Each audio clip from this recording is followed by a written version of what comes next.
Face-off. North Korea just threatened Trump in these 3 cities. North Korea has bucked up again in response to the unanimous decision by the United Nations to increase sanctions against its reckless leader. In fact, Kim Jong-un just threatened only the United States, saying that he has no intention to use nuclear weapons against any other country except the U.S. unless it joins military action of the U.S. In fact, he threatened thousand-fold revenge.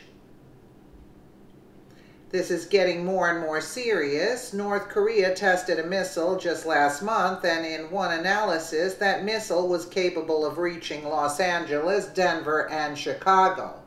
Kim Jong-un appears to blame President Trump for his actions, according to Wall Street Journal. North Korean Foreign Minister Ri Yong-ho, and that the world was becoming gradually aware of the danger of President Trump's America First policy of prioritizing U.S. interests in international affairs.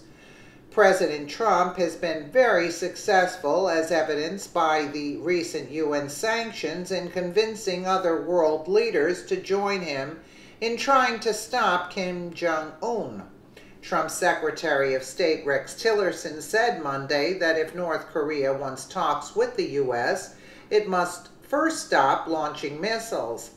That would be the first and strongest signal, he said. We have not had extended periods of time where they were not taking some type of provocative action by launching ballistic missiles. I'm very glad that we have a strong leader who has been able to get the entire United Nations to join him in taking a strong stance against North Korea. Aren't you? Comment yes or no. Yeah, well, let's just take a listen here.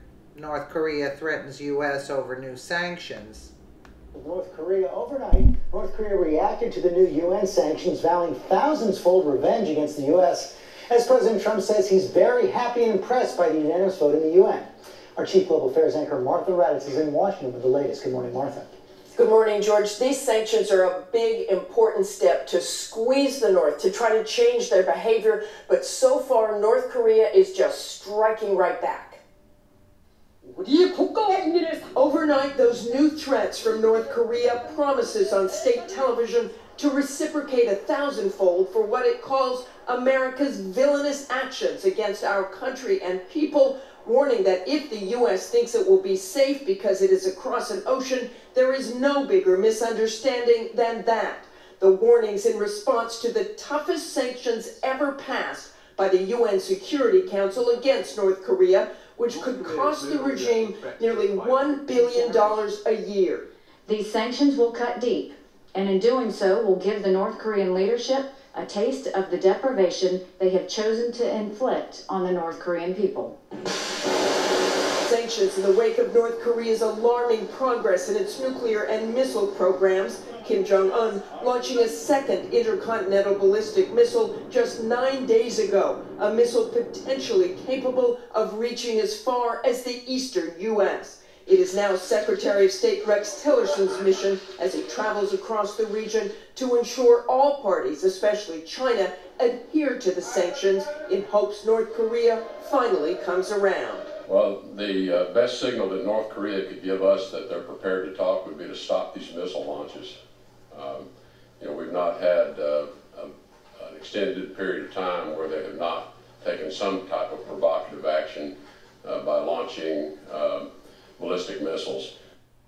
And that will indeed be the big test, but whether the North Koreans stop the tests or not, the U.S. will give the sanctions time to bite before taking further action, but Secretary Tillerson said there is no time frame for that. Robin? As of yet, that's right, Margaret.